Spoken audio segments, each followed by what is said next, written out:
so bad on the streets that to have him off the streets in any way, shape, or form, it wasn't possible. That's what you hit it on. I mean, and you can see, I mean, we talk about it, but if you look at the other side, I mean, look at all the people that were getting killed.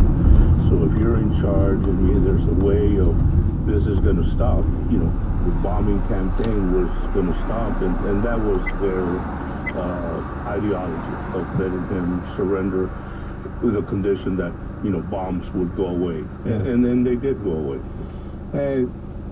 So then two of his underlings were muscling in what he thought they were muscling in on his business, so he invited them in, both of them were murdered, and that created a flashpoint, and there was military involved, but he imagined he escaped, so he was out loose again. And that 18 months between he escaped out of that prison and when he was eventually caught and killed, they were what a mad period, free. Frustrating would be a good word. Frustrating, yeah. On frustration, Steve, did you ever feel like just packing up and going back to America? Well, you know, I mean, we're human, and there were so many times when after his escape that we would get close to capturing him during the second manhunt, and literally the coffee might still be steamy hot in the coffee cup. We would come that close, and for whatever, there's a variety of reasons why we'd miss him. And you know, you would get very discouraged, but then the next thing you know, you'd see some of the police officers that you worked with had been killed in one of the operations. And when you see that, and you see the devastation to their families and their small children, you know, it just renews your resolve to get back on mission and do your job.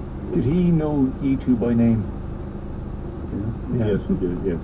Were you ever in his company? No, I was with his family members. I took them out of an airplane once. They were coming to the United States, so we tore their visas. Right. And well, what do you reckon was the motivation? I'm always puzzled. If you're making 60 million a day, why doesn't you just, you know, cut your losses and, well, not cut your sort of gains, your profits, and just live a quiet life? If he would have learned that, but he didn't. It was just greed. Very greed is very powerful. And like we all know, he had the deal of a lifetime, and he could have been out in 4 years, but he decided not to, and it was all over some money that was lost. That's all it was. That is underlying center. Yeah. Absolutely. This is money that was buried years previous. Right. They had so much money they had buried.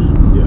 And they forgot where to bury it. I wish I had that much money. See, it is crazy, but then, you know, people watch sharks, they forget the hardship and, you know, the tragedy that's inflicted on other people by what he was doing.